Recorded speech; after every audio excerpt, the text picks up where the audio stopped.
Hey dog, you're watching the video version of Gathered Friends Episode 3. Congratulations.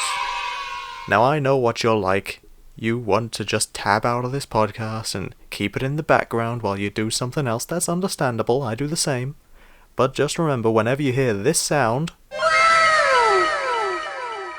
that means something's just appeared on the screen. So go check that out. On with the show. I see you out there playing the cross-side. I know you wanna be the boss and Gathered Friends, listen again to our... God damn it, I fucked it up. Listen again to our Taka. Gathered Friends, Listen again to Takua. to our legend of the harakiki and the cowrie shells and the flax and the string and the rope and the nets and the rigging and the widgets. So many widgets. 25 widgets. I skipped all this because I paid my dues, goddammit. It was fucking painful. This is the book club where we read Bionicle. Hey, all of it. Hey, Levy, did you play the game like you said you were going to? How is your suffering? I forgot. Liam did a 12-hour live stream trying to get through the Coley sections of that game. 15 Right. hours? Right, link me to it in the Discord. I'll download it. I'll play it. I'll record it if you The want. game with a live stream, because you can't play a live stream gettable. But yeah, suffice to say, I didn't read this part of the book because I paid my dues and I never want to see this game again! I want to I'm buy in this game for Christmas, but it's not a thing you can buy. Thank goodness it isn't. Who's that? Yeah, you watched that Messinock! stream. It's Messinock from True TV. I thought it was Elton John. Hey everyone, I'm Messinac. It's It's funny because Messinock has an extremely manly voice for some reason. It's Elton John. Sorry, Adam ruins everything on the Three Virtues.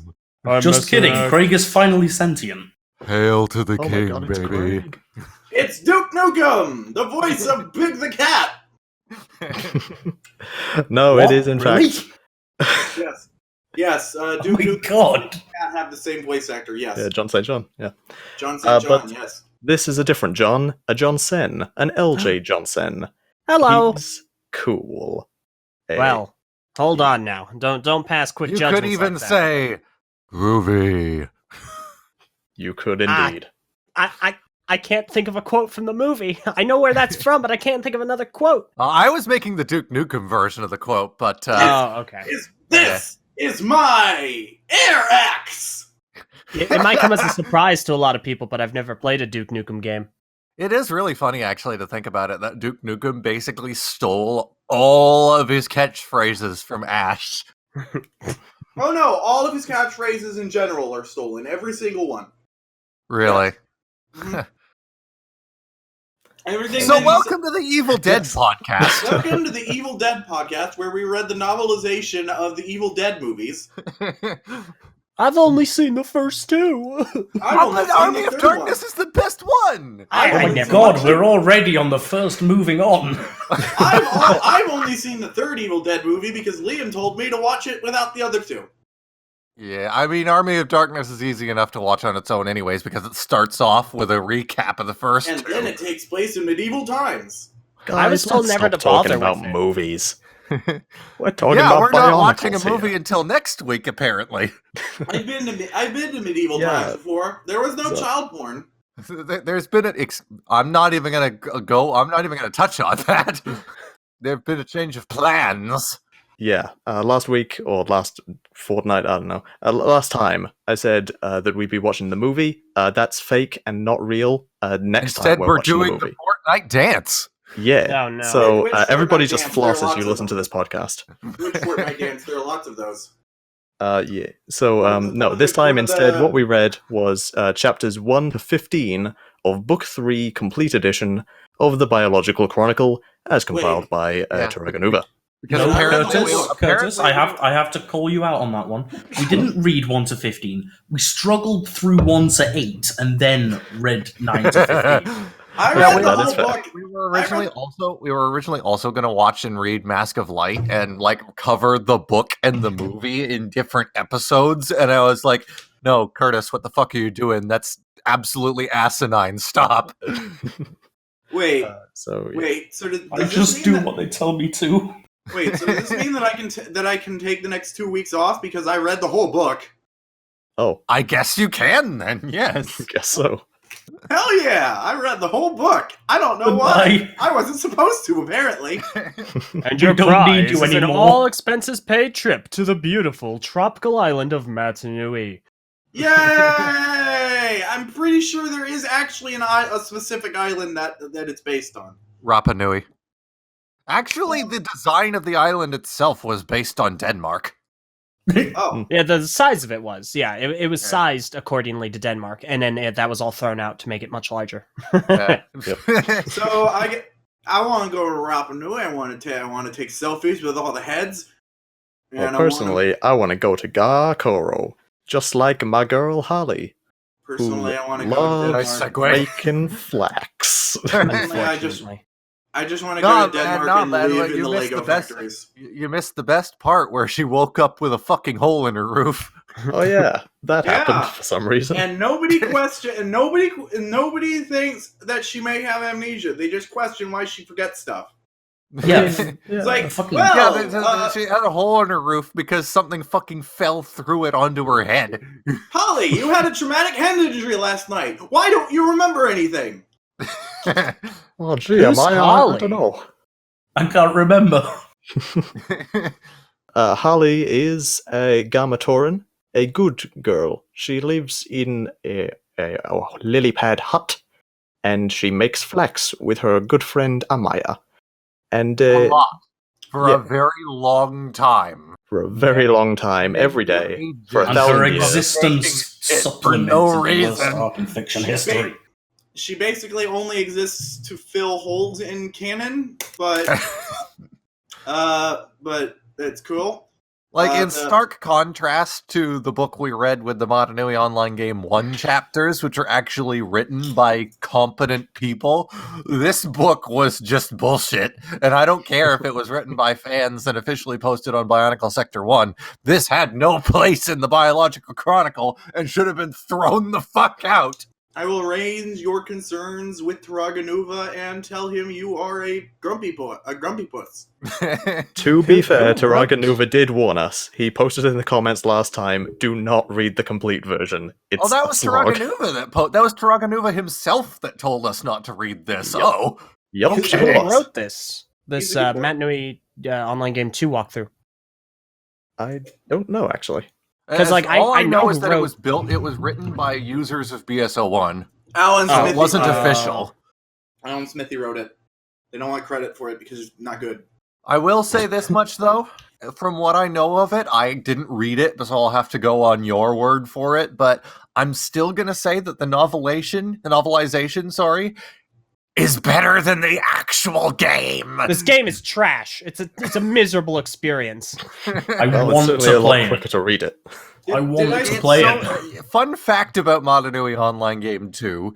If you resize the window when you're playing Koli, you can see normally off-screen debug buttons called win or lose. That sounds And fantastic. they operate exactly as you imagine they would, which Too bad. takes the whole, like, you can cut like 10 hours of grinding out of the gameplay by just skipping the Koli with these debug buttons. And you know what? It makes it so much more of an enjoyable experience. It's Too so bad I will that's not not skip it. experience. I refuse to skip.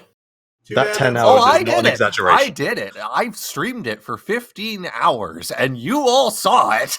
You know what I went through. Yeah, it was great.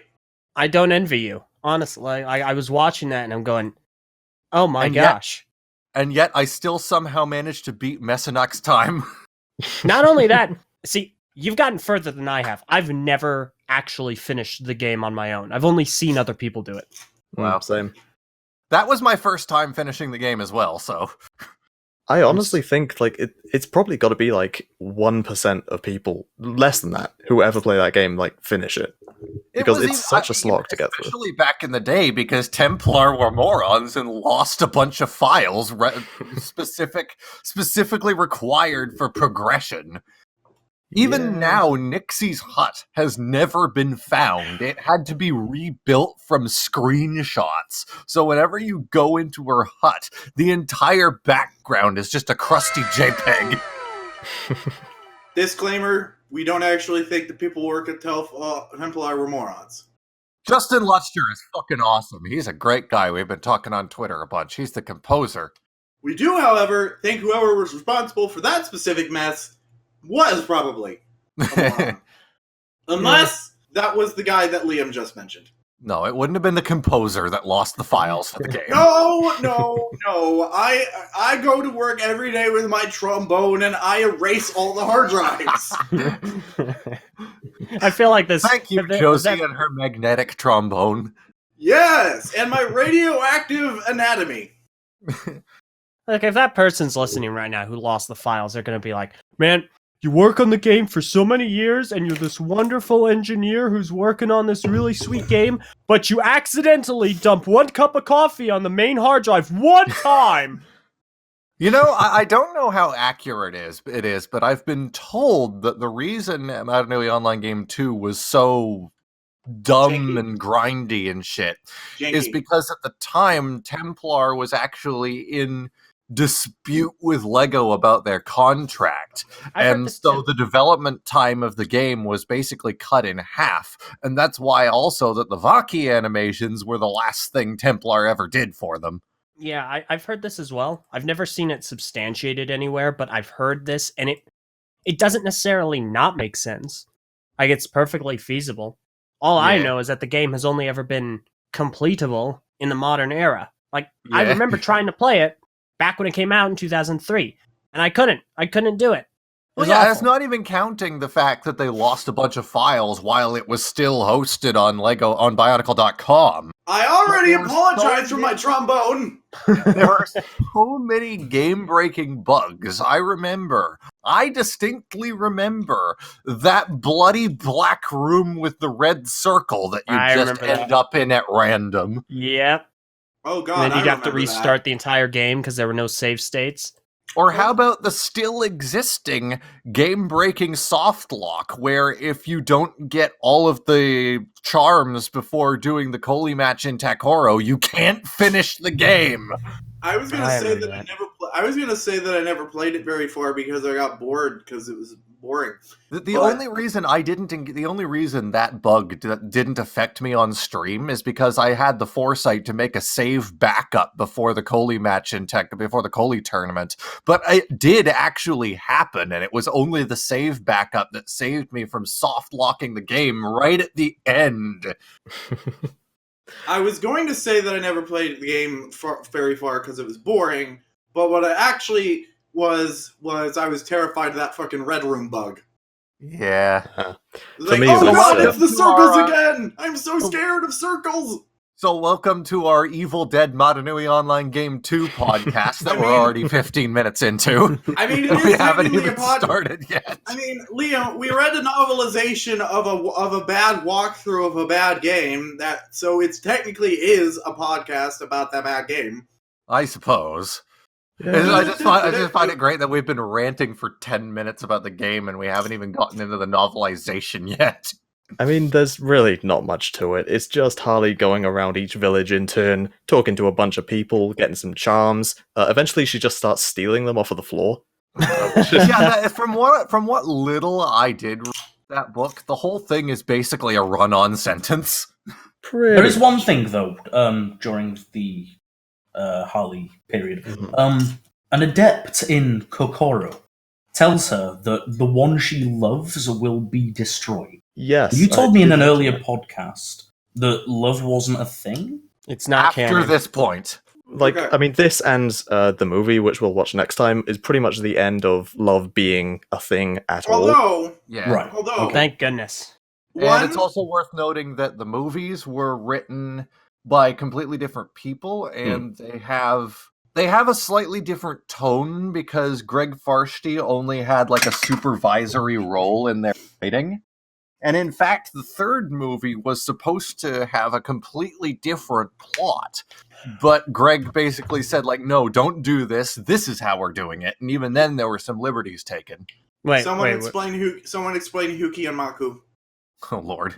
Oh, so, Okay, so- Huki and Maku, they're these two Matoran, and they meet, and they're best of friends, and then they're on a lily pad together.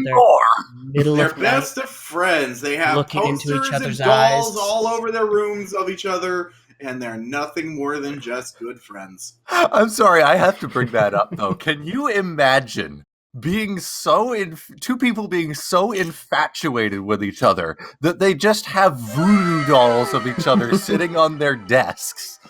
If I ever see you hanging out with any other Matoran, I'm just gonna stab this voodoo doll. We'll see what happens. I'm not saying it's gonna kill you, but I'm just gonna leave that sentence hanging in the air, you know?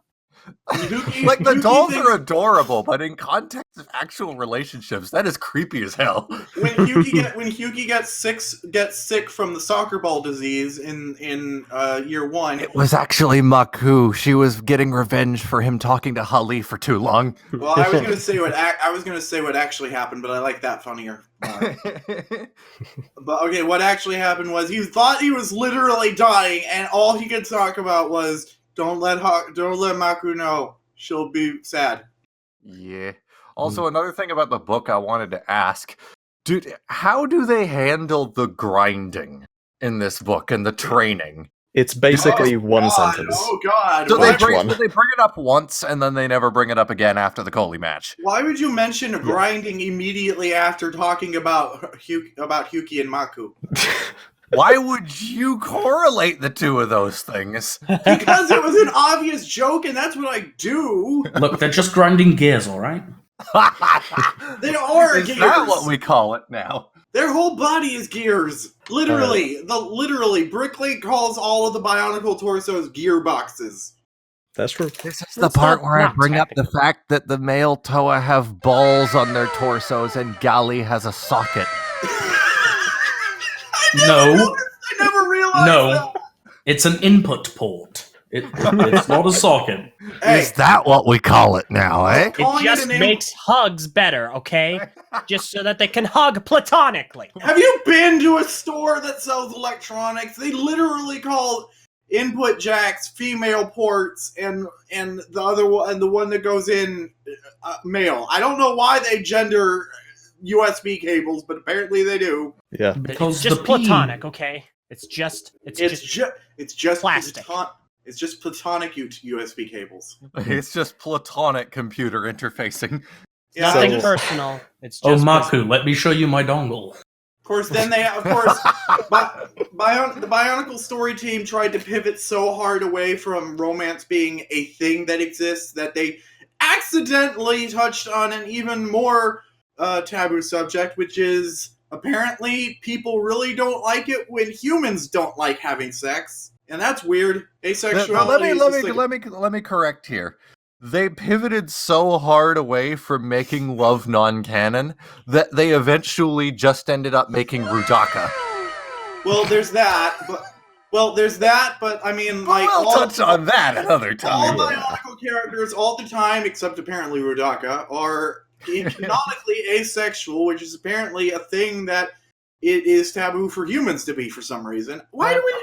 I can't wait. I know I'm going off topic here, but I can't wait to talk about that one fucking scene in Web of Shadows. You know what I'm talking about. Hell yeah, that fucking scene, that sex scene with Rudaka and all of the boys and the girls. I mean, So it's the not all that spiders. far off from that. Let's be perfectly honest. So to answer your question from a while ago, Liam, basically how it works is the book will say, Harley went and caught some goats and got better at strategy. Yeah, Holly went and caught some goats. I went and caught some goats for 8 hours. He's not joking. That is how long he spent most of this stream on the goat thing. Yeah. So yeah, Holly is totally OP in Coley because she just cheated her way past all of those training regimens. And she just beats everyone immediately, despite never playing Coley before in her life. Yeah, and she's also none of the villages played Coley until they turned it into Lacrosse. Yeah. yeah. I love the Huki. just basically says to Gali, like, yeah, we just started playing the football with sticks now. I don't even know why. It makes no sense. I had canon that the reason was because the Turaga wanted to limit the contact with the balls because the balls made boys sick. Oh yes, the ball slime. Oh yeah, that reminds me. Ball Slime Boy is back. Oh yeah. Yes.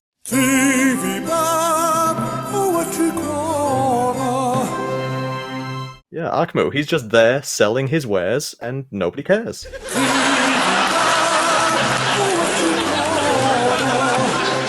God damn it, I skipped all the parts that he was in. I'm sad now. I love him. He's so bad. Good bad. He's evil. I like him. Nobody seems to care that he's still there selling stuff, including Coley balls. Like, you'd think at least that would be contraband. They're in his very- shop. How would he know that these innocent slimy balls were going to hurt anyone? Canonically, he does, but like the Matoran and the Turaga and everyone, they're very trusting. They're all like, "Oh, you didn't know where they came from. You're as stupid as the rest of us." Moving on to the actually good part of the book now, because all of that Coley stuff with Harley basically doesn't matter at all. It just sets up that Harley plays Coley.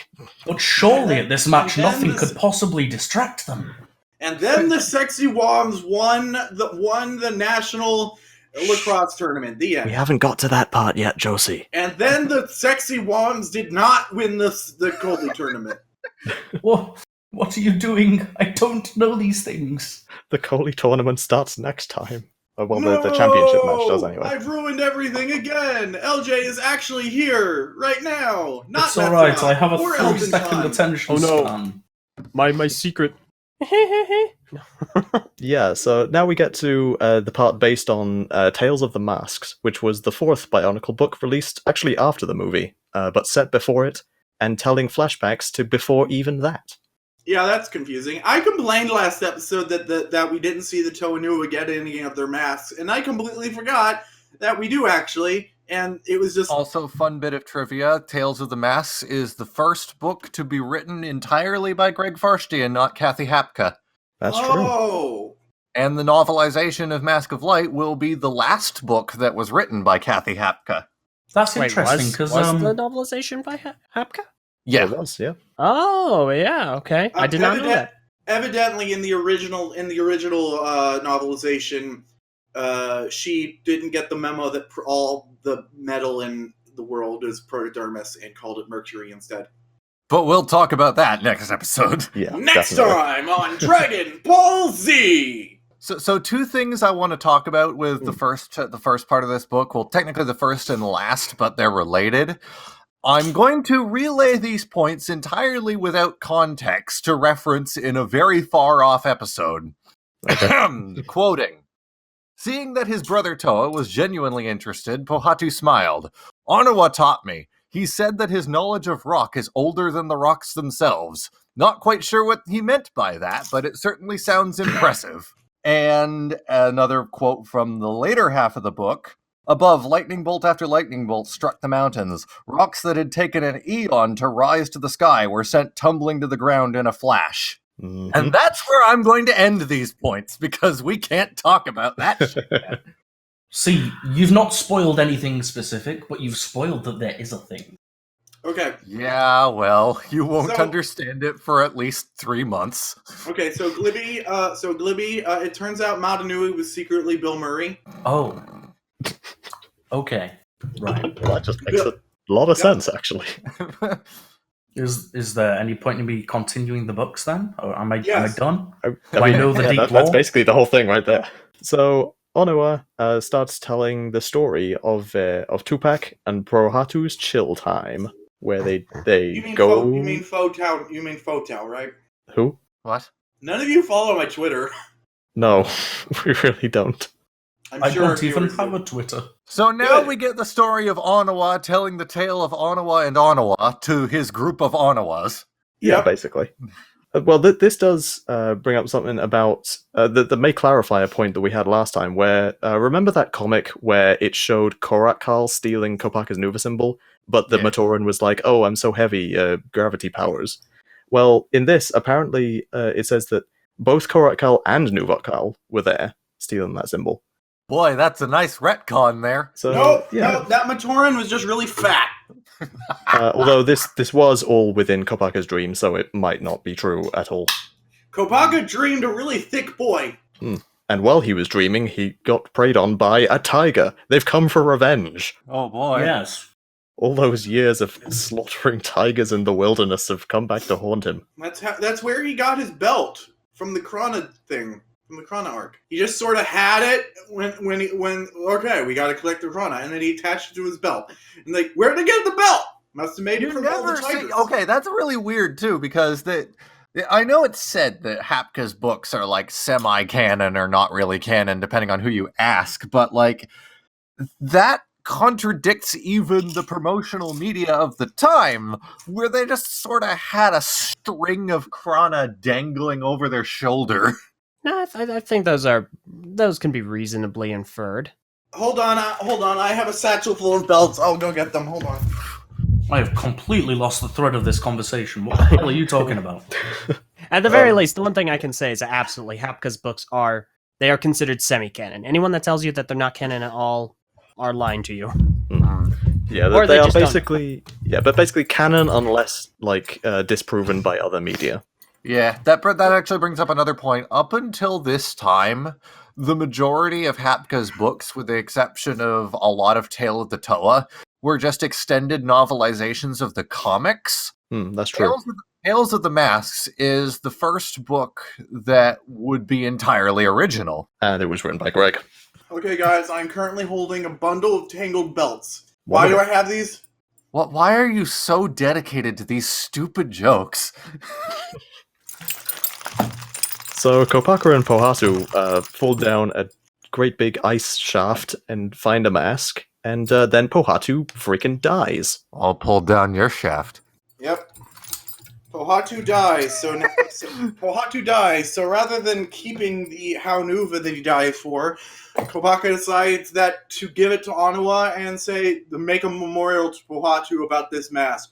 I'm probably gonna need it, but I'd rather have this moment. Yeah, That and is despite the also something. That is also something else that's never really touched on anywhere else. For one, did we ever talk about how the Toa never collected the noble masks? And two, it's never been established at this point that any one of the Toa can use any one of the other canonicity lying around, regardless of who it's meant for. So that's always been a little bit of a weird subject, something that kind of came up a little recently, like a few months back. And Yeah, apparently- about the Turaga. That's why I brought it up, because I remember Okay, it. yeah, you already know, yeah. This scene confuses me though, with Kopaka giving the Haunuva. First of all, Well, let's just touch on the Turaga first. Basically, it's Okay. apparently been stated somewhere that the whole reason the Toa never collected the noble masks is because they used them from the Turaga or something. Yeah, that's the impression I got. They were on loan from the Turaga, yeah. yeah, That's weird. and it's especially strange because why wouldn't the Turaga just be like, here you go, we're gonna just go ahead and make you all these masks, you can have them, we're not using them for anything too important. And B, the reason Greg was so hesitant was because of the specific Turaga masks. Like, for instance, if Liwa wanted to use a Mahiki, hypothetically he'd have to borrow Matau's, but at that point, why wouldn't they just make an extra Mahiki? They could obviously make more of them. Okay, Or they so did. That is actually another interesting part of how Legend of Matanui is not canon, because you go out of your way to collect all of the masks in that game. Yeah. Okay. Well, I mean, canonically, they do collect or they do have the noble masks. Yeah, Like, we know for sure. Like, the Liwa versus Onua fight scene, al dente, by the way. yeah. I mean, it's fully canon. Like, that entire thing absolutely happened. Liwa absolutely used his Komau. Onua used his Matatu. Like, those things did occur. They had the masks. It's just Greg, anything written by Greg, I've come will up not with a mention thing. See, here's the thing that I find about the early era versus what we're starting to get into now. Hapka and Christian Faber had a very different way of storytelling than Greg. Hapka and Faber would have a more Metroid-like approach. Show, don't tell. leave some mystery and tell by narrative, not by explaining things in giant blocks of exposition. I came up with where Greg has to have a detailed explanation for absolutely everything in the universe, literally. What if the Turaga's masks are just loaded into the Suva's cloud drive, just like the Toa's masks, and the Toa just have access to any mask their Turaga happens to have? I mean, that explains how Tahu was able to summon the Vahi. Well, no, the Vahi was actually given to Tahu specifically. Yeah, he was actually carrying that physically. Yeah, I don't. No, he definitely wasn't, because the other Toa would have seen it. Okay, I think I know what happened. Okay. I think Vakama hadn't had it loaded into the Suva, but no, it was just in like an alcove in his hut. After he showed it to Tahu, he loaded it in. Yeah. Yeah. I guess that makes sense. The reason I'm saying loading it is because I envision Suvas as being like a cloud storage drive. That's another thing too. Can the TuragaNuva use the noble masks anymore? Yeah, they'd be able to. Would they want to? The Nuva would be able to use absolutely any mask feasible. It's just that they are intrinsically, and per the Nuva masks, intrinsically able to share their mask powers with basically anyone, even Matoran. And boy, will it be real interesting when we get to talk about, 9 months from now, how the canonicity got hidden on the island in the first place. Oh, yes. Or in a month when we have to talk about something traumatic that happens to Tahu. And so for now, we need to go back to the scene with Pohatu and Kopaka and that thing with the Haunuva. Onua and Tupac. Anyways, you were saying about that scene, LJ? Oh, yeah, I was just saying it's really confusing. Like, they go on this adventure. I like the symbolism, by the way. Kopaka and Pohatu hanging out, finding Kopaka's How, like in the first comic. Yeah. But it doesn't make a whole lot of sense, Kopaka's decision. Like, he goes back to Pokora and he's like, Pohatu has fallen. Take this Haunuva that we got and make a memorial for him.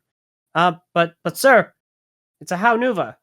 He never wore this. Just make the memorial. But you need this. Just make the memorial. He died sacrificing himself to obtain it. So that's why it was relevant. I get the symbolism. It's weird. It's like, don't bother carving anything that might look like Pohatu. Just use this mask. This mask that had nothing to do with him. Just use this one. In real life, we have a lot of memorials that don't make a whole lot of sense out of context. I'm still more stuck on the part of the scene where apparently any one of the canonicity can be used by any one of the other Toa, regardless of who the mask was made for. Oh, yeah. Which means that there are just 6 copies of generic masks lying around the island. So why are the Toa going out of their way to find specific ones if Not it only doesn't that. matter at all who wears them?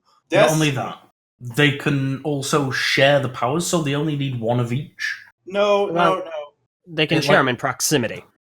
Yeah, but that's enough, really. If they stay together like they're meant to.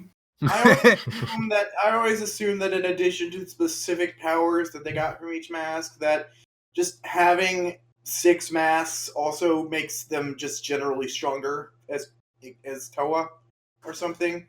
Because whenever they find a mask, they talk about how it makes them feel stronger. Even the fucking water breathing and X-ray vision masks. You know what would have been another... Okay, now we get to a new segment of the show, Missed Opportunities by Greg Farshty. So, here's what could have been cool to explain this. If the Toa have all of their canonicity and the fact that they can share their powers, then if all the Toa are wearing the same mask, then there could be a symbiotic energy boost for all of them. Also, stacking the powers on top of each other. Yeah, I think they did do that in one of the comics with the canonicity. Like they were running real fast somewhere, and they all just put on the speed mask, and then they ran real fast. But what I'm saying is, one Toa could run really fast with a canonicity. If 2 Toa were wearing the canonicity, their speed would increase exponentially. Okay, but what I'm saying is I think all 6 of them were wearing the Kakama at the same time in this one scene that I'm talking about, that I don't remember where it's from. It's from the first Borak comic, so it'd be comic 4, where they were all the Kini Nui and they all had to run Takoro because the Borak were Well, that's attacking. not a canonicity thing anyways. They were just Exactly. wearing gold masks. Yeah, well, that's just I fucked up with my brain noodle. Oh well. Moving so- on. Yeah, so it turns out Pohatu didn't die. Surprise, surprise there. Although they did really commit to that, like, Wait. despite the fact that it only takes like a paragraph to find out that Pohatu's not dead, they really didn't? tried to make it seem like he did there. But they replaced him in wait, no, that's a joke, little head thing. So it's gonna say, well, he doesn't look the same in 08, so they must have swapped him out. Yeah. So then we move on Orange, you to. glad I didn't say Pohatu? So now we move on to Wanua's tale of Onua, where they share a meal and go mask hunting in the underground. I believe you misspoke. You meant to say this is where we find out that they eat. Yeah. They go down in the dark, steamy caves and they Spoilers! have some fun, hot times together. And this is also where we find out that the movie designs are canon. In what way? Like, Well, they mention like the heart light and stuff like that. Oh yeah, that hasn't been a thing yet, has it? yeah, and all the times when characters have mentioned that they've seen each other smiling and making expressions, that doesn't clarify that the movies are canon at all. So Wenua drops some hints about, quote, the Toa before you and stuff like that, which, I mean, that doesn't make any sense. There's only 6 Toa, right, guys? When Noah asked him to clarify, he says it doesn't matter. I'm just crazy. Yeah, pretty much. I'm Must just be an an old old man. Don't mind me. I'm just old and short. I can't. So I short can't that he ride has to jump up like 5 feet in the air to hug Onua around the neck. The Matoran keep making roller coasters just to make fun of me. I'm not allowed to ride them for some reason, even though they're all the same height as me. So yeah, at one point, they're facing off against some manas, and the same manas from before, I believe. Are there only 2? I think so. Yes. I just wanted to say as well quickly that this part of the story is why we made the decisions we did at Lightstone to include Wenua as an integral character and even playable in Nobua mode that we're working on for Legend of Mananui, because it's very clear with this story and, you know, the fact that he goes around in the mines helping the Matoran dig, that Wenua is not content to just sit around in his hut and do nothing like the other Turaga. He goes out and does shit. Yeah, he's very hands-on. So I thought it would be really cool, you know, to have Wenua as like your companion character in this game mode, and in certain areas he could be playable. I really like how heavily they characterize the Turaga in this book, because before they were just kind of generically wise and we didn't really have a grasp of who they were as individual characters. But now we're all like, yeah, this one does that, this one does that. And then in Absolutely. the movie we go back to them just being generically wise again. Well, I think in this book, characterization on the whole is definitely up from the previous books. Everyone, this is including the literally- Toa. This is the pinnacle of the idiotic. This is the pinnacle of how idiotic the Toa can be. Especially Tahu.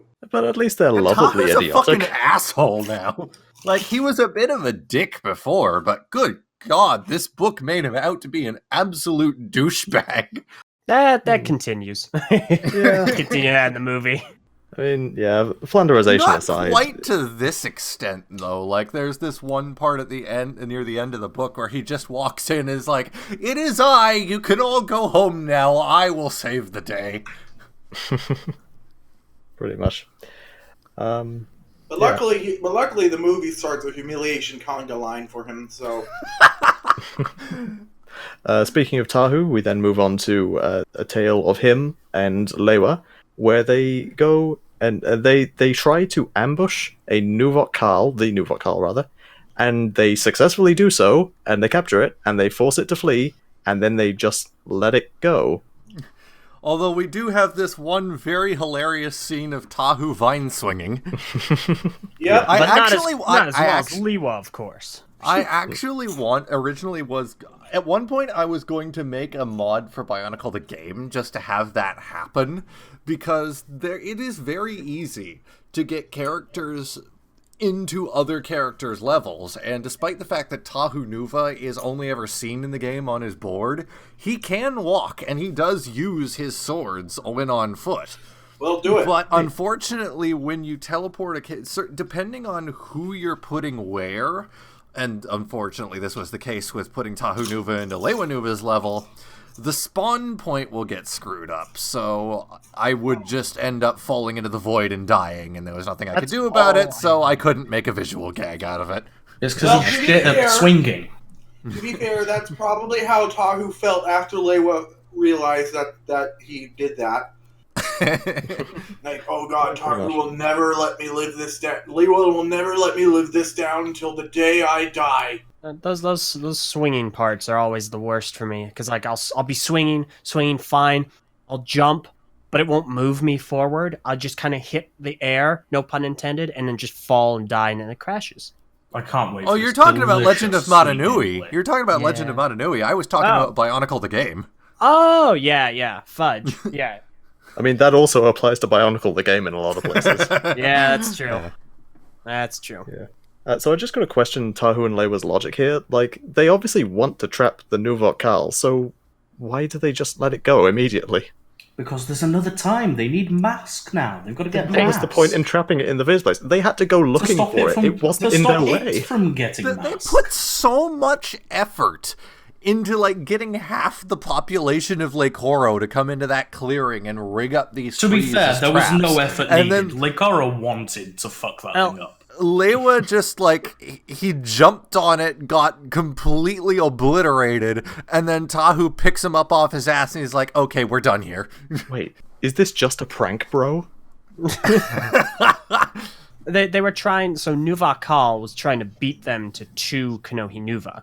They were just trying to get him to leave because they weren't going to be able to deal with him. They just wanted to tucker him out so that they could get the masks and move on with things. Because they're not going to be able to beat him in a 2-on-1 fight, because they're just totally useless at this stage. They also didn't know for sure that he was, like, anywhere near them. Like, nobody knew where the masks were.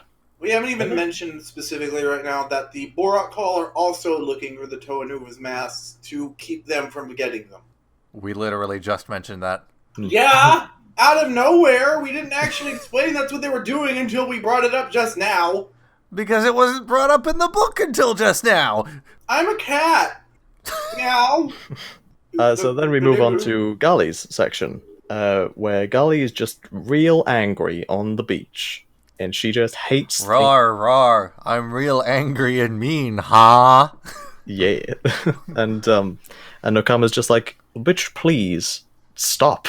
Stop throwing your weapons. Yeah. What are you didn't do doing? nothing These to are you. priceless. Gali, if you Calm don't... your single torso tit. Gali, if you don't calm your tit right now, I'm going to lock you in a cave until you learn how to phase through matter. Okay, Gali, it's time for a timeout. Get in the cave. Get And then Gali's like, Cave of oh, but I Wonders. can't hear water. Get in the cave. fucking cave, Shinji. Get in the Cave of Wonders and do not question the cave drawings of what is clearly me. Also, don't question the tentacles either. That's just my personal... just leave it. And let's hope that you realize that this universe has the Flash rules, and you can just vibrate your body through walls. Technically, that is how physics works. That is an interesting. I'm not gonna say that's an interesting point because I know you've been keeping track of those. The last damn episode giving me a counter. So how the hell does Nokama know that the TuragaNuva can do that if they didn't even know what a Nuva was before they happened? Not just that, how does Gali work it out? How does she have any frame of reference for what an atom is?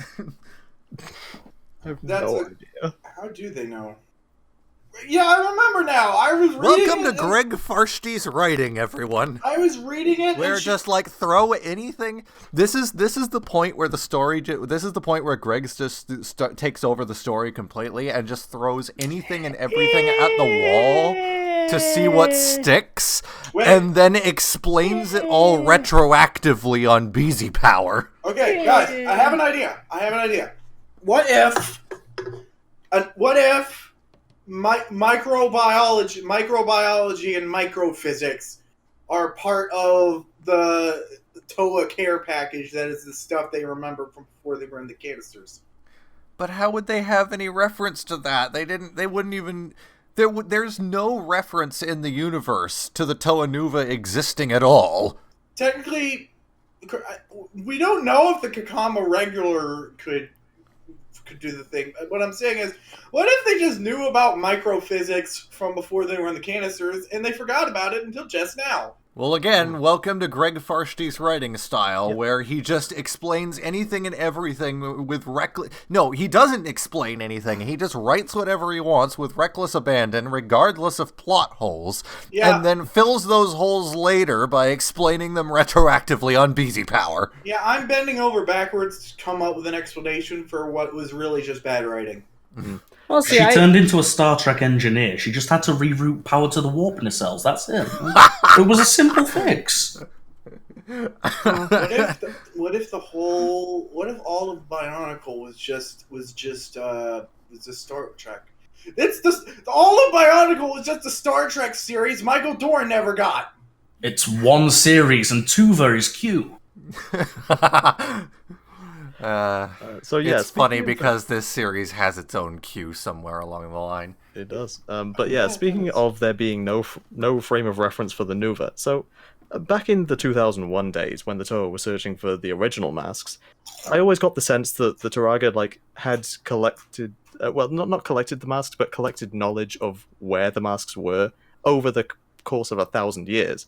But with these Nuva masks that just appeared out of nowhere, they must not have had more than a few months to figure out where they all are. And in this case in particular, Nokama knew that the Canonicity was in this cave, and also that she could get out of the cave with it. All the other Turaga were just like, hey, there is a mask over there somewhere. But Nokama was like, no, there is specifically a Canonicity in this specific cave. My headcanon is the masks just materialized at the Suva to begin with, and the Turaga hid them specifically to fuck with to test the Toa's knowledge of science and whatever. I mean, it's not really spoiling anything to say this, but the original Kanoi were hidden by the Turaga. That is canon. Oh shit! Okay, never mind. That thing I said is actually canon. I didn't realize that. Well, no, I said the original Kanoi, not the Canonicity. The Canonicity have a completely ridiculous explanation that we can't get into yet. Well, I choose to disregard whatever that is because I like the idea that Turaga just had all the masks to begin with and hid them to teach the Toa lessons and shit. Because the way Nokama talked about the Canonicity, it was very clear. She very clearly put the mask there herself. Yeah. Yeah. She very clearly put them at, and like a lot of the masks, it's heavily implied all the drawings were made by her. Oh no, they were definitely made by her. Yeah. And throughout the book, there are Canonicity that are like in the same spot. Like there's like one of the there's a pile. There's listed a pile of 3 of them stacked up on each other. Clearly the Turaga were running out of hiding spots. Like, oh shit, there's only so many places we can put these things. Let's just put 3 of them in the same spot. Yeah. Look, this will teach them teamwork, okay? That's the point of this. It's intentional. This will teach them teamwork. It's a big thing. It's real big and kills things. We haven't gotten to that part yet. I mean, we might as well. It's the next thing on the list. So yeah, is it? It's a big thing that's big and kills things. Yeah, so Gali takes Tahu and Kopaka on a trek to the place of darkness, where everything is real dark and scary. Yep. And at some point they get ambushed by lightning strikes from Makuta, presumably, and it breaks rocks. And this will be the last, and this will be the last instance in the entire franchise where Makuta has any control over weather. Yep. Well, the last time he shows it, anyway. And it will never be mentioned again. Yep, and lightning will never be relevant ever again. He just went, well, that didn't work. Yeah, so all Anyway, these so rocks... a giant chimera shows up and Hold eats on, before all we the get to Toa that. at the end. Oh. Before we get to that, Josie, so all these rocks start raining down on the Toa, and Tahu and Kopaka argue about which mask to use, but we see later on that they can just combine the powers, so why are they even arguing? Just use shielding and strength at the same time, guys. Because it's canon that they're stupid. From visual representations of the How's powers, I'm gonna take a guess and say that the outside of the shield is beyond the reach of their tools, so they wouldn't be able to break the rocks with the shield up, because they wouldn't be able to get close enough. Then surely just walking would push the rocks out of the way. I thought it was just obvious that certain Toa only had certain masks, so they had to strategize who did what. Well, now, see, here would be a smart way to do this. Use the How, let themselves get buried, and then combine it with the Mask of Strength to just jump out of the pile. Yeah, that would work. Just use the shield as a battering ram. Or everyone used their canonicity to phase through matter. Everything breaks apart when you introduce that as a superpower. A superpower that will never be mentioned again. Or even still, one of them, I'm pretty sure at least one of them had the Mask of Levitation by this point, because by the end of this chapter it's established that they've found all the canonicity after these three. So at least one of those three Toa had, no, at least two of those three Toa had a Miru-Nuva, because one was found here. Yeah. So another thing they could have done, just let themselves get buried. One uses the Mask of Strength, one uses the How, and one uses the Miru, and they just, like, rocket themselves out Levok Cal style. Yeah, that probably would have worked. But regardless, they do end up finding those three masks, including levitation, and they fall into a very silly trap. The classic Looney Tunes hole in the ground. And down there, they meet the other Toa, who are just exploring. They just happen to be there. Why were they there, and why was Vakama there? Especially since He they've brought already them collected there. all their masks. He brought them there, he knew they were going there. Destiny, Yes. Destiny. It was like if Vakama brought them there and they already had all their masks. It's like, oh, I'd never hope to face this thing we're going to talk about in a moment ever again, even though I brought you here specifically to face this thing I never wanted to face again. Exactly, he wanted them to face it. And he ended up doing all the work anyways. Because they were too dumb. It's true. As I said, this book is the pinnacle of the Toa's idiocy. So, so this is where we get introduced to the Rahi Nui, which, like I said before, is a chimera of various different Rahi, except really, really big. Yep, and angry. Very angry. It's very angry. It is apparently it's evil, even though it doesn't have a mask. So that's unique. And it really hates Vakama for some reason. Really, And really. it's stated by Makuta himself that it just hates all Toa. Yeah, and this is actually the first instance, because this book was... That's another instance of this book clearly being written after Mask of Light came out, not including the Heartlight thing. This is the first instance where Makuta makes an appearance as just a giant floating set of eyes. Yeah, it kind of came out of nowhere, and to me, it felt like Makuta was just calling them up on, like, Skype or something. He's just like, hey guys, it's me, I'm evil. Also, he was just like, yeah, guys, if you beat this, I'll just let you walk out. It's fine. Leave the deadly cave. Yeah. So, welcome to my SoundCloud. Hey, I'm Makuta, and welcome to my escape room. Hello, I'm Makuta. Do you wanna Welcome play to a my game? escape room. I want to play a game. Yeah, so eventually Vakama uses his mask of concealment. Like, finally the Turaga doing something. Becomes invisible, lures the beast into burying its horns in the wall, and then they just go away. And that's it. That's the end of the book. Apart from Harley getting congratulated on doing a good old job in that Coley. I would love just- that I would chapter. just Like, like to- that chapter was completely unnecessary. It's Yep. one page, and it's literally just Holly getting congratulations from the Turaga, and that's it. Yeah. I would just like to point out that the beast was defeated by Vakama because it was too dumb. And Yeah. the Toa were defeated by the beast because they were too dumb. Therefore, the hierarchy of dumbness. They are is that literally the Rahi stupider than the Nui is beast that smarter buried than the itself in the Toa. cave. The whole reason they were down there was because Vakama wanted to see if the Toa could beat it, and they didn't. He had to do it himself again. He had to And do yet, it here himself, we are, yeah. and yet, this was the whole point that he called this meeting with the Turaga. He established, beyond a shadow of the doubt, that the Toa are still too stupid to learn the tales of Metronui. Yet, okay, we're at a decision, we're gonna tell them anyways, now get out of my hut. Yeah, he just kind of called I'm that making right an at the end. I'm making an executive decision regardless of all of your stories. Why do you get to say what we do? Because I'm the red one. Pretty much. So yeah, that's it really. That's everything that we've read so far. Of course, there is the second half of book 3 to come later. That will be regarding the movie. But yeah, you guys got anything else to say about that? I liked it, except for the parts about the video games. I do just. I think that after this point, the Toa becomes slightly less stupid. Like, as I said, this is the pinnacle of their stupidity. This is the highest point of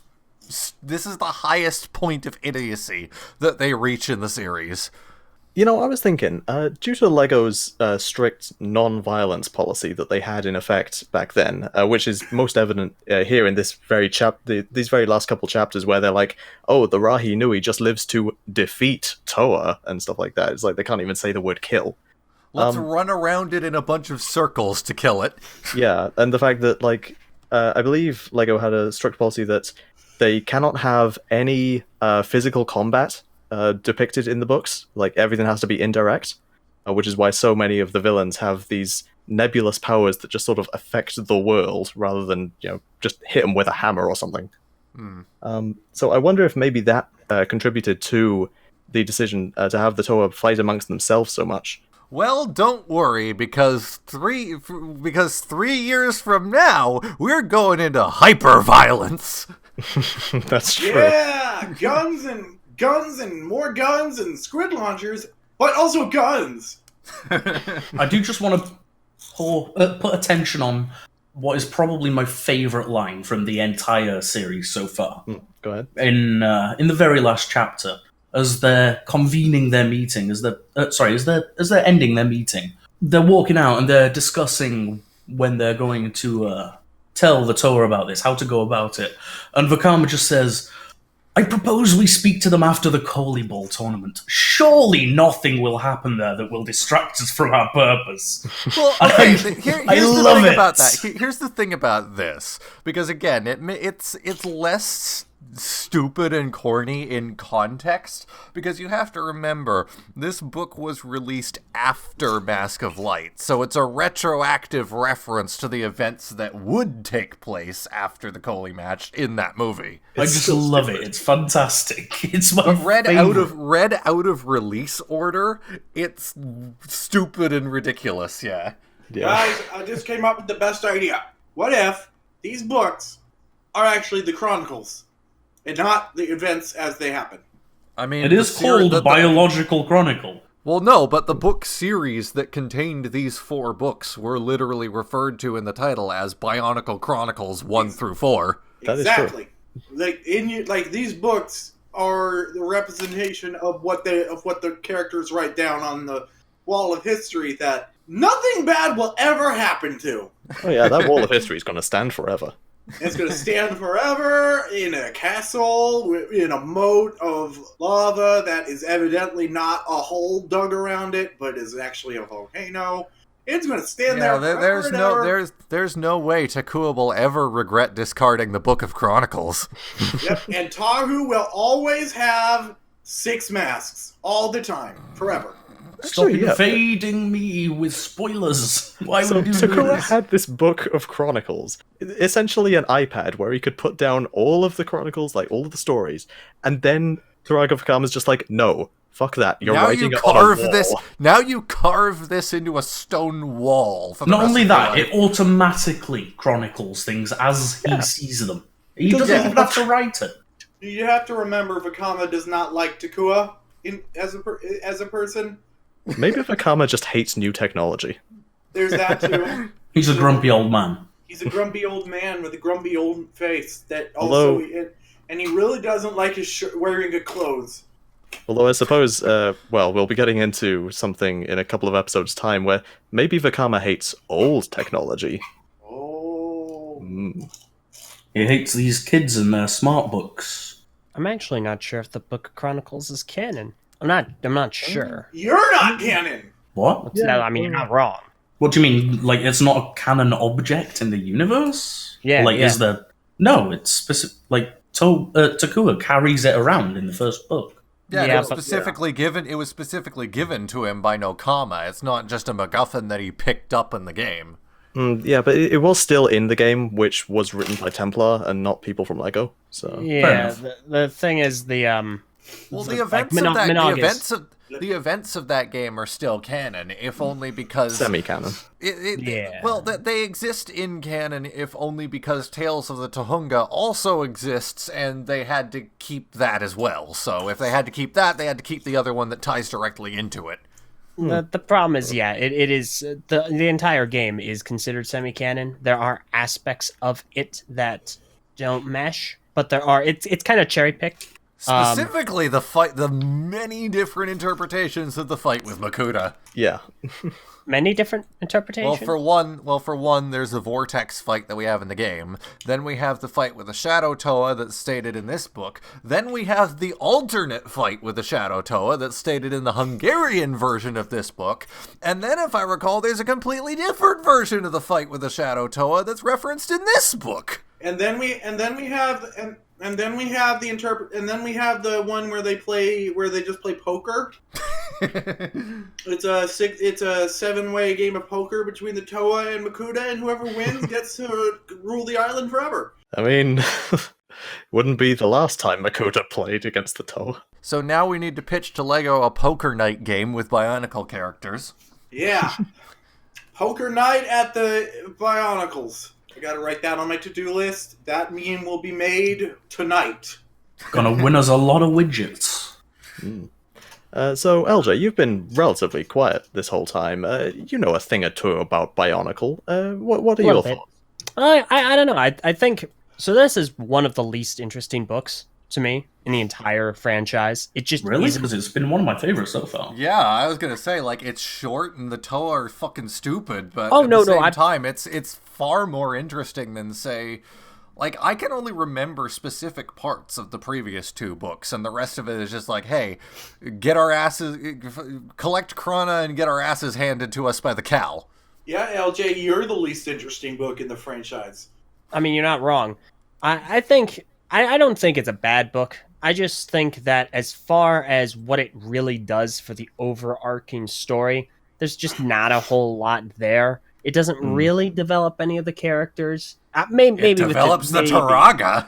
Maybe with the exception of them, but 2004 and 5 do that way better than this book does. Yeah, I mean, Well, this no, is essentially not really, filler. because like we're not going to go into Absolutely. like we're not going to go into it all that much, but 2004 2005 don't develop the Turaga. Yeah. And that's well, where I'm going to leave it. I Because the won't- Turaga now are clearly very different characters. Well, when it was not not. really.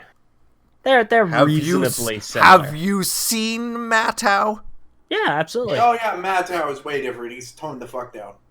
I mean, toned down doesn't necessarily mean entirely different. I still Okay. think it's not a bad book. I definitely think it's Matau, perfectly as we'll reasonable. see in later years, is super hyperactive, and now he's on Adderall. Yeah, basically. Yeah, he's just he's just a little calmer now. He's matured. But I don't necessarily think that the Toa are the worst that they've ever been in the series. I think that comes later on during a later year, which I don't think too highly of, even though it's really good. But like I went ahead, I reread the little bit with Gally. She had no idea that was going to work. Nokama had no idea that was going to work. Nokama just put her in there and it's like, well, I hope she finds a way out, and then bailed. Yeah, pretty much. I just realized you did a top 10 list of Bionicle years, so people can probably figure out what year you're talking about. I don't necessarily think that the Toa are. I think they're just possibly exaggerations of the caricatures. Like Tahu is is very clearly an exaggerated kind of jerk. I mean, that continues. That's a bit of a through line until he has some development, which is decently done. The whole argument between Kopaka and Tahu, they're always going at each other's throat. And in that specific scenario, it's like they got to make a decision really fast because there are two different things that they'd have to do depending on the mask that they decided upon.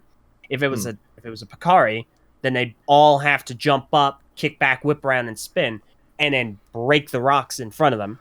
Okay, but at the same time, there's also that point where Tahu specifically insults Gali and everything that she represents, literally and figuratively. And then Gali threatens to show him what real power is. Yeah, because they're children. They don't get along. They haven't really figured out. Like, to put it in perspective, they've known each other for maybe a month, maybe 2 months, something around there. They haven't known each other actively.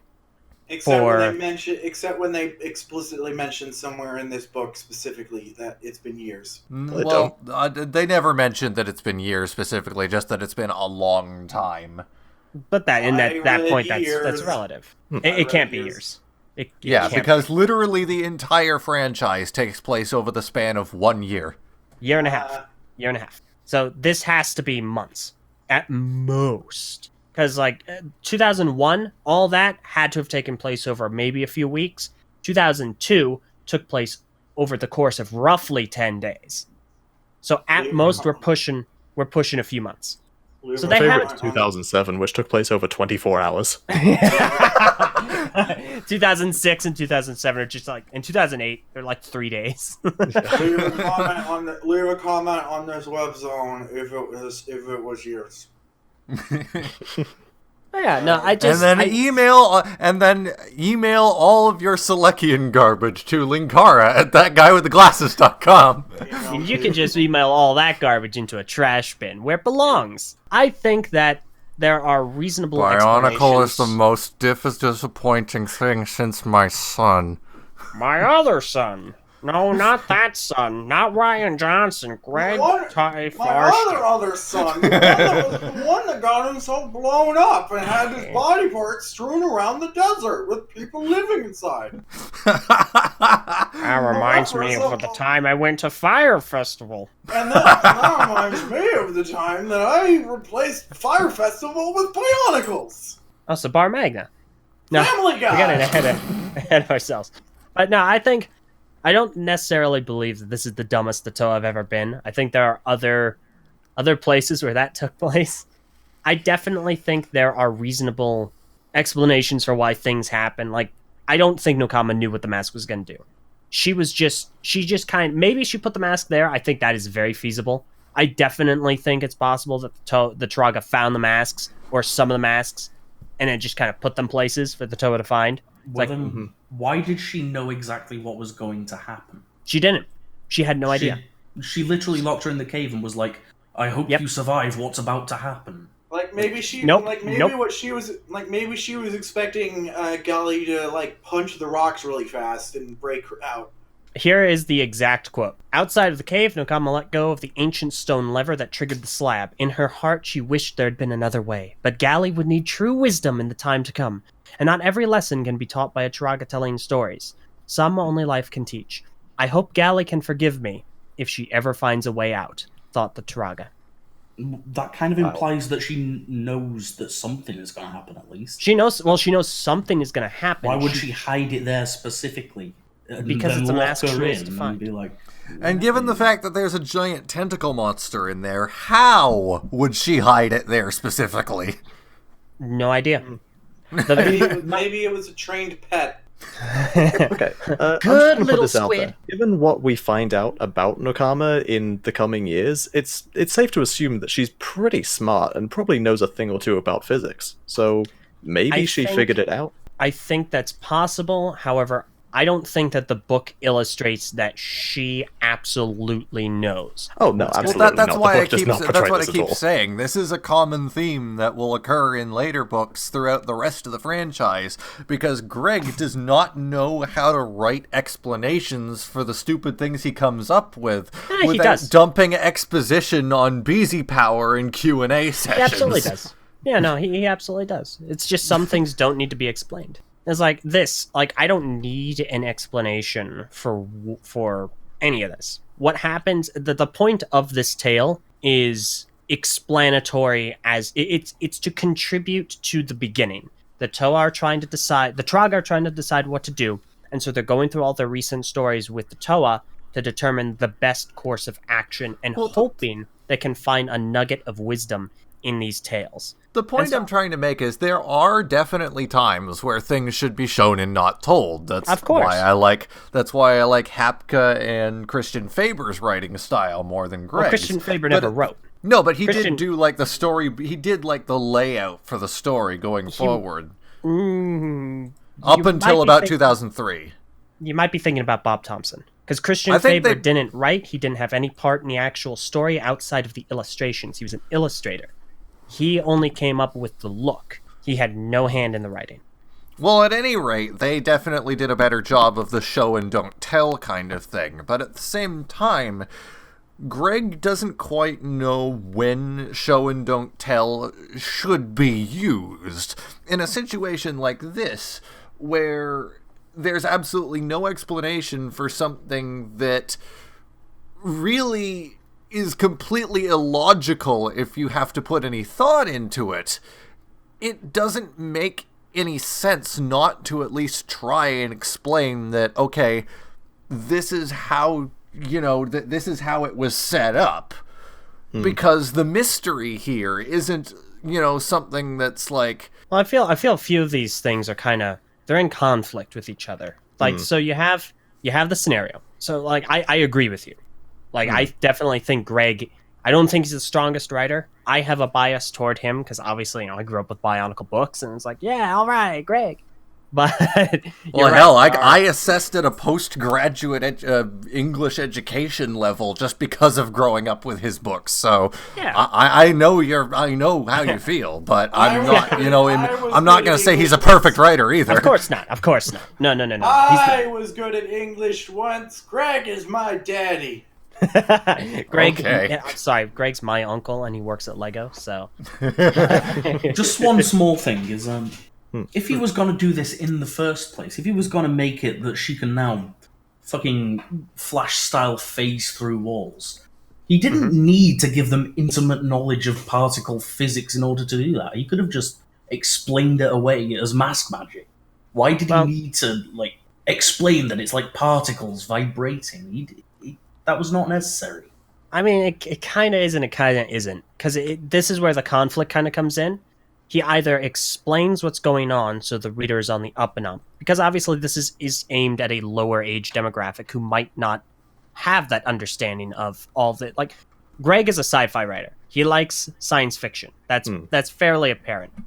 I think that it's reasonable enough that he'd like to incorporate these elements, but not make it so completely inaccessible to a younger age range. So either he explains it and be like, yeah, she is vibrating so quickly that there is space enough for her atoms to go through the spaces of other atoms.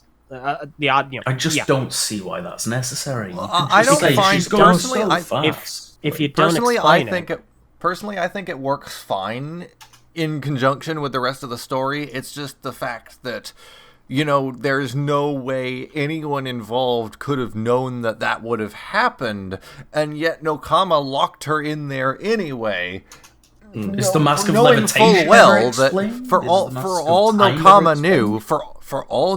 knew, Gally was just going to die in there. Well, yes, Liam, I already said my idea was that Nokama probably expected her to just punch the walls really fast until they broke, but.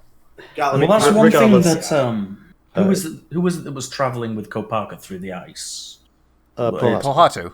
Yeah, that's what Pohatu does. He figures out that he can punch really fast and create a sonic boom. But why didn't he just have her do that then? Because that would have actually worked even better. She could have created a pressure wave underwater. That would have. That's true, and then the Pohatu scene would have foreshadowed it as well. It would have made so much more sense. It just seems completely asinine to me. Greg wanted to show off his high school science degree. I think the biggest problem here is that, like, up until this point, the story was always... It was a fantasy sci-fi blend, whereas Greg is very much a sci-fi writer. Like, and it would definitely lean more towards that as the story goes on. Yeah. I don't necessarily take... And this is why it helps that this is a side story, because in the long run, it doesn't necessarily... it doesn't come into conflict with anything. Oh boy, I sure do love how side stories don't affect the main plot. Oh, I mean, yeah. That's why true. they're supplemental, and this is just it kind of... It's more of a character piece than anything that really comes into play majorly in the end. Don't get me started on that. I can rant for hours. I think... I don't necessarily think anything in this is too egregious. I think that it all makes sense. It just comes down to writing preference. I think you're just necessarily... looking... I just think you're looking at this from like an experienced perspective. I'm totally new to this, and reading this just boggles my mind. Why does this need to happen? You've got all this foreknowledge that maybe explains it, but to a new person reading through it piece by piece in order, it just makes no sense whatsoever. Going back quickly to the previous book as well. It's another instance of, show and don't tell being used in the wrong situation. The Turaga and the Batorans start off being afraid of the TuragaNuva because they don't know what's going on. Yet they know exactly what the Nuva symbols are for some reason and what they might do. That is never explained in the rest of the series at all. Destiny. This is the first and only instance where you will ever hear about the Nuva symbols again. Destiny. Yeah, they're not brought up basically at all after this.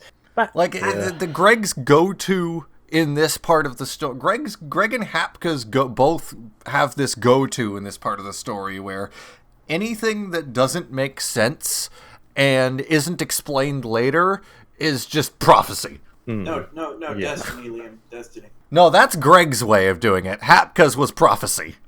It was Unity and beauty also. Prophetesty. I can't believe, by the way, that we've been ranting about this one specific part of the book for 20 minutes now. I think we should probably wrap things up. Anyway, with all the foreknowledge that all of us have, the fact that Gally goes into a science TED Talk doesn't make any sense. It never will. I don't think it requires a whole lot of foreknowledge, honestly. Exactly. It doesn't make sense with or without foreknowledge. And I think that's the worst part about it. Yeah. It's like, there's a rock. I better think about science rather than just punch it good. The way the book described it, it seemed more of like, well, here's hoping.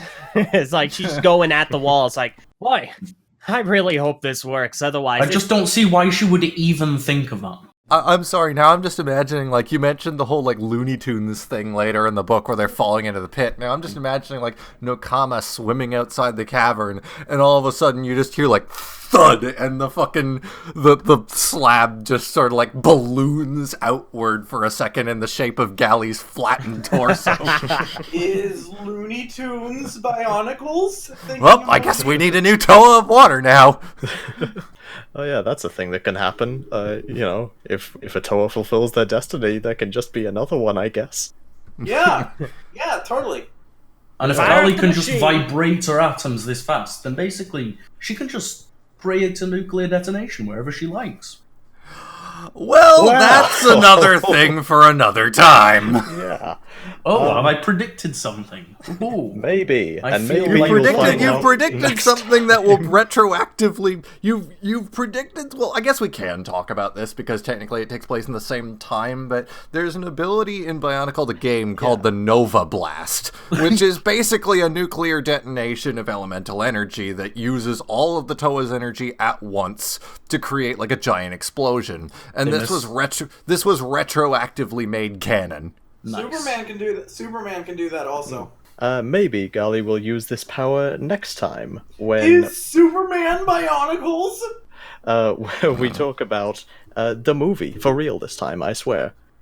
So actually, yeah, for next time, I'm going to give you guys a choice. So basically, you can either read the novelization, as Josie already has done, and I'm going to, or you can watch Bionicle Mask of Light the movie, because they cover the same events in about the same amount of detail. And Lord, I am absolutely choosing the movie.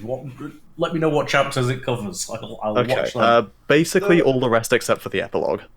Evidently, Right, okay. there is a subplot in the books that I had absolutely no recollection of whatsoever. That also goes absolutely nowhere, and they don't even name the characters involved. Okay. Nice. Oh yeah, I think subplot, I think I might read the book myself as well, just because there are some changes in the story and like complete tonal shifts in certain situations between the movie and the book that I'd like to address in the next episode because of how stupid they are. Yeah. I read the book and will watch the movie. Okay. Good. Yeah. This I would be mean, my more first of- real chance to get a good look at how they actually appear. Oh, don't worry. They won't appear any less stupid in the movie. If anything, it's worse. No, I mean And you have like, to deal with how they Leela's look, awful how voice. they look. Like, Yeah, that is interesting actually, because Levi, apart from the comics, this will be your first introduction to them visually, really. yeah, I can't really picture them at the moment because the comics are just brief.